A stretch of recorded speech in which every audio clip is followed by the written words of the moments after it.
అందరికీ శ్రీరామనవమి శుభాకాంక్షలు. నేను ఇవాళ మార్నింగే లేచి రెడీ అయిపోయి పూజకు కావాల్సినవన్నీ రెడీ చేసి పెట్టేసుకున్నాను. నైవేద్యం కోసం పానకం చేశాను. మామిడికాయ పులిహోర కూడా చేసుకున్నాను. అండ్ రాత్రి నానబెట్టిన శనగలు ఇలా ఉడకపెట్టేసుకున్నాను. అండ్ పెసరపప్పు, వడపప్పు కోసం పెసరపప్పు నానబెట్టుకున్నాను. ఇలా శనగల్లో పచ్చి కొబ్బరి వేసి తాలింపు వేసి రెడీ చేసి పక్కన పెట్టుకున్నాను.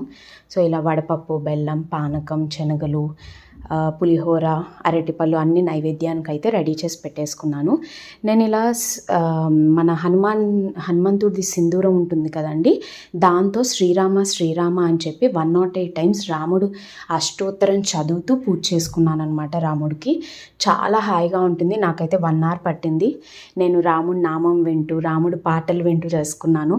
చాలా ప్రశాంతంగా ఉంటుందన్నమాట. సో ఇలా నైవేద్యం కూడా పెట్టేసి ఈసారి నా శ్రీరామనవమిని ఇలా సెలబ్రేట్ చేసుకున్నాను. మీకు నచ్చుతుందని అనుకుంటున్నాను. Bye guys.